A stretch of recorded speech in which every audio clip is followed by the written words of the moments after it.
Logical morning, everyone. Welcome to Vidhigya presents the Hindu newspaper analysis. So today we'll be discussing February 10, the Hindu newspaper.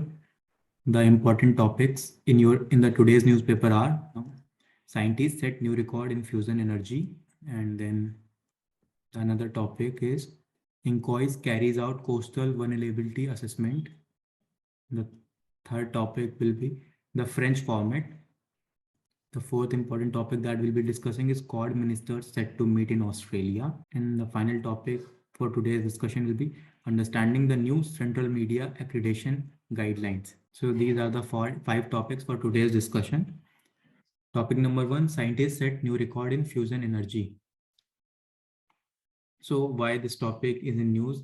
Topic is in news because the scientists in United Kingdom have achieved new milestone in producing fusion energy. The data from this is a major boost for ITR. So in this topic, we need to know what is fusion energy, what is ITER, and what is tokamak. So these three topics will be important from the CLAT point of view. So first we will discuss what is fusion energy. So fusion power is a proposed form of power generation that would generate electricity by using heat from nuclear fusion reaction. So through the nuclear fusion reaction, the electricity is produced with the help of heat generated. And in star or sun, the process on which energy is based is fusion reaction. So the energy that is produced in the star or sun is also based on the fusion reaction. So what happens in fusion reaction? So in this, two isotopes of hydrogen, which is deuterium and tritium, are heated at temperature 10 times hotter than center of sun to create plasma. And why this topic is in news have we discussed, but what is the importance of fusion energy? The importance of fusion energy lies in the fact that it is low emission, the emission of greenhouse gases is low, and it is safer than production of nuclear energy, and the energy generated is also efficient. It will help us to reduce our dependence on the fossil fuels, which will help us in reducing the greenhouse gas emission, bringing down the global warming, and it will also strengthen our resolve towards the climate change. So because of this, the fusion energy becomes very important. So now we need to know how this is produced. So there is a device called tokamak reactor. So you do not need to know the functioning of tokamak reactor, but you just need to remember that tokamak reactor, that this is the device used for producing fusion energy. And now the most important thing is ITR, that is International Thermonuclear Experimental Reactor. It is a fusion energy research mega project supported by 7 countries. India is also the member. So India, Japan, US, UK, China, South Korea, Russia, and it is located in southern France, and it was established in 1985. So you need to know what is ITER, the countries in ITER, what is tokamak reactor, what is fusion energy, and what are the importance of fusion energy. So these are 4 things that you need to remember in this topic. So now we'll proceed towards next topic. Inquires carries out coastal vulnerability assessment. So what is Inquires? That is Indian National Center for Ocean Information Services. So Inquires has carried out coastal vulnerability index for entire Indian coast at states level to bring out an atlas to prepare a CVI index. CVI, what is CVI? Coastal Vulnerability Index. So need to know the basics of Inquires, that it was established as an autonomous body in 1999 under the Ministry of Earth Sciences. The purpose of establishing this is to provide ocean data, information, and advisory services to the society, to the other industries, the government, and the scientific community for the research purpose. So this assessment has been carried out due to the rise of sea level. So the rise of sea level is due to the increasing temperature, which is due to the greenhouse gas emission and global warming. So because of the rise in sea level, many coastal countries, small islands, and coastal areas of countries are threatened. So that is why this assessment was done, so that an atlas can be prepared and the states can use this data for better understanding of the challenges so that they can come up with the new plans and they can protect the coastal community. So the sea rise level are quantified based on parameters such as tidal range, wave height, coastal slope, coastal elevation, shoreline change rate, and historical rate of relative sea change. So what is the importance of this assessment? So the importance of this assessment lies in that it will provide useful data for the coastal disaster management, and it will also help in building resilient coastal communities. So because of the rise in sea level, the coastal communities are at major threat. They are facing huge threat. That's why this becomes important, so that the coastal states can better prepare their plan, can come up with a new initiative, can uh, strengthen their coastal communities, can provide them training how to deal with such climate issues, how to deal with sea level rise. So because of this, it is important, and that is why the state is also favoring this, and state is also giving their help to the inquiries to help carry out this assessment. So the next topic that we'll be discussing is the French format. So the topic revolves around the Ukraine-Russia crisis. So Ukraine-Russia crisis is basically that it is believed that Russia is going to invade Ukraine. And why is this happening? The major reason is that Russia believes that NATO and Ukraine are coming closer together, and the Ukraine wants to be the part of NATO. So Russia and Ukraine shares border, and it is believed that if Ukraine becomes part of NATO, then it will be threat for Russia.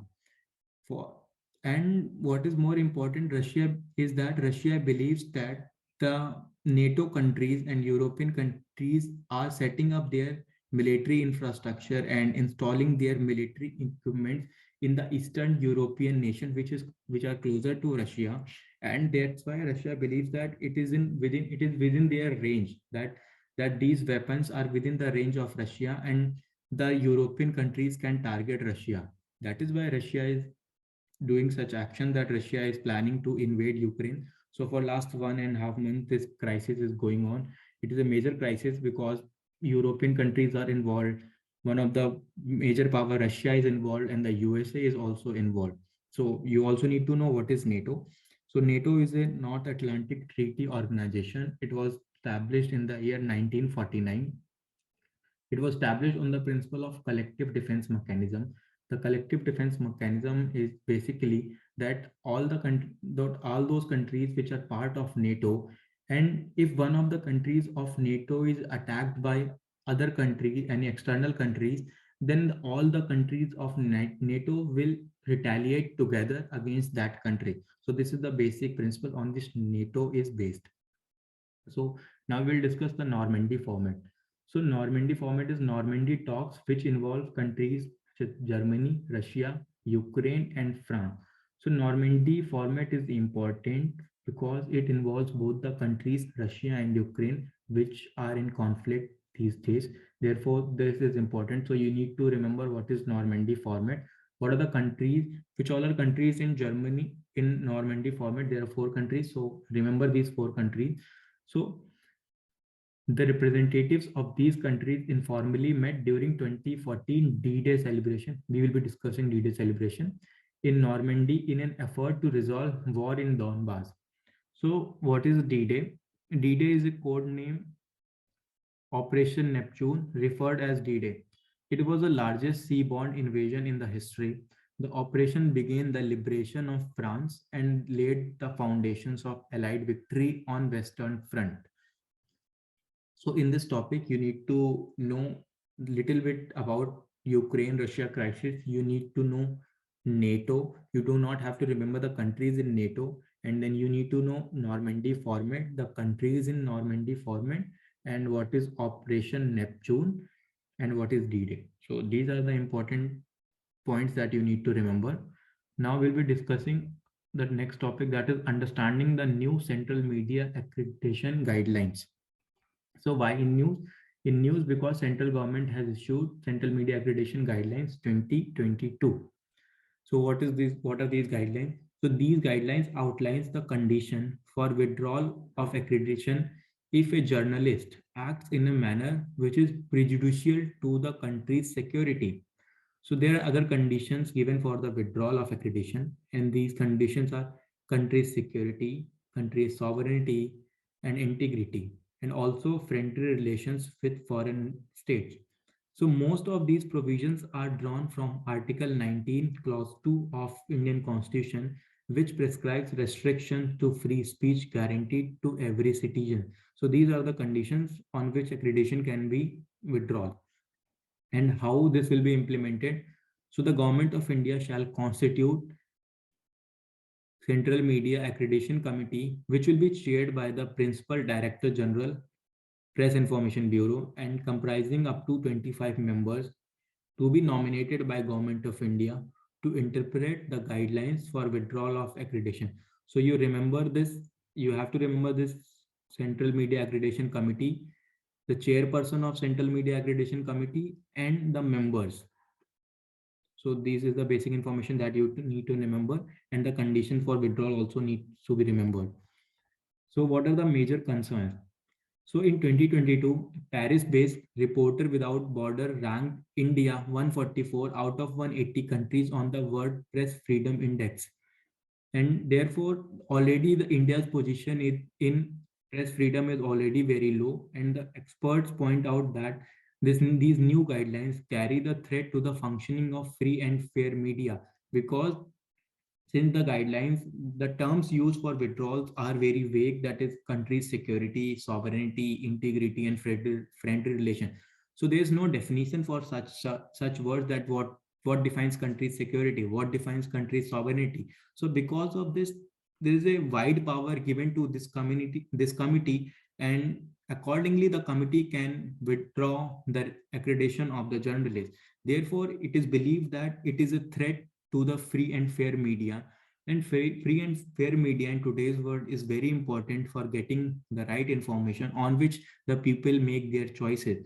Therefore, it is believed that the government and the committee remains very cautious while withdrawing the accreditation, so that the information cannot be stopped, so that the relevant information can reach to the people.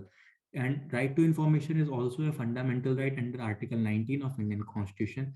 Therefore, it is believed that if such acts are taken without much deliberations and without much consultation, then it will be a threat to right to information as well, and free and fair media as well.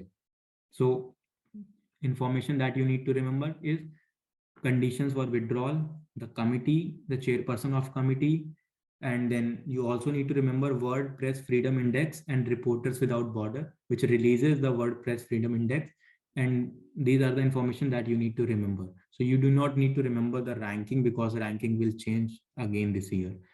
And the final topic that we will discussing is Quad ministers set to meet in Australia.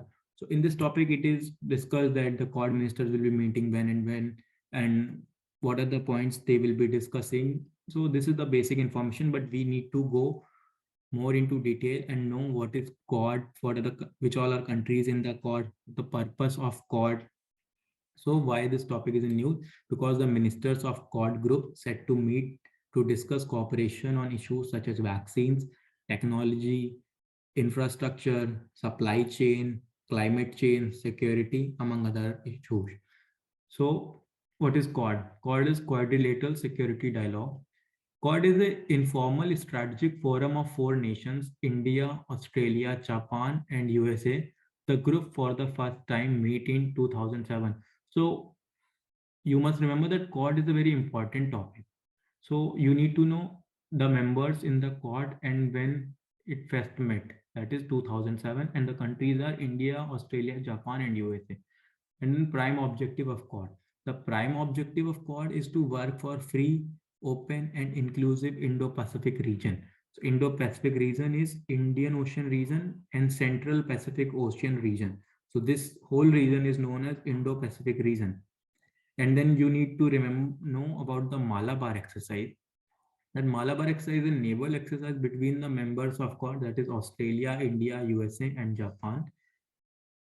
Australia, for the first time in 2021, participated in the Malabar exercise. So the history of Malabar Excise starts with 1992. In the year 1992, India and USA started this exercise, naval exercise, and later it was joined by Japan. And then in 2021, Australia is also included in this exercise. So now it is believed that Quad, which was a security dialogue, is also becoming a military initiative between these four countries to counter Chinese aggression in the South China Sea and Western and Indo-Pacific region. So along with this Quad, there are other many lateral institutions that are coming up. Number one is AUKUS, that is AUKUS, which is Australia, United Kingdom, and USA. And the another initiative that took place recently is Middle East Quad. So Middle East Quad involves four countries, that is India, Israel, UAE, and USA. So these are the three important initiatives or institutions that you need to remember. One is Quad. The countries in Quad are India, Australia, US, Japan. Then Middle East Quad. Middle East Quad, the countries in this is India, Israel, UAE, and Australia. And this you need to know about AUKUS, AUKUS. The countries in AUKUS are Australia, United Kingdom, and USA. So it is believed that the main background or main objective of all these institution or initiative is to counter the rise of China and the counter Chinese aggression in the Indo-Pacific region. So that is why these initiatives are being taken by various countries, and mostly it is located in Indo-Pacific region, and India is a major country in the Indo-Pacific region. And India is also a voice of global South, and India becomes a focal point for USA, Australia, Japan. That is why India is mostly present in all the initiatives or institutions which are there in Indo-Pacific, or which directly or indirectly deals with the Indo-Pacific region. So this is also important that it also shows the India's power and India as a rising country, and the importance of India in the global power structure. So this is important to know that India is a major power and India's importance for other countries, and India is a major power in the entire global power structure. So this is the basic understanding of Quad, and we have also discussed the other initiative. And when the meeting will take place of Quad ministers, then we will discuss in detail what are the points that they have discussed and what are the collaborations and what are the future course of action. So that's all for today's The Hindu analysis. So now let's discuss the 5 questions. Question number 1, which of the following country is not part of Quad? Your options are India, Australia, USA, and Israel. The correct answer for this question is Israel, D. Because in this question we are asking Quad, that is Quadrilateral Security Dialogue, and not Middle East Quad. So the correct option is D. Now the next question is, which of the following country is not part of ITER, that is Inter-Thermonuclear Experimental Research? So your options are India, Japan, China, and Germany. The correct option for this question is D, which is Germany. The third question is, which of the following is not a coastal state in India? Number 1, option A, Gujarat. Option B, Andhra Pradesh. Option C, Telangana. Option D, Odisha.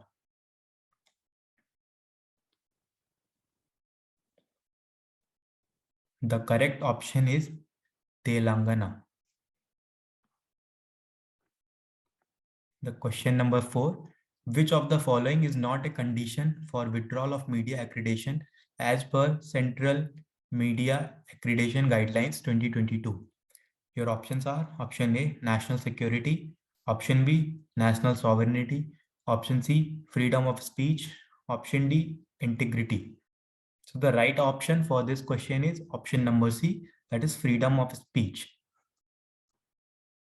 Now the final question is, in which year NATO was established? NATO is North Atlantic Treaty Organization. Your options are 1944, option B 1950, option C 1947, option D 1949.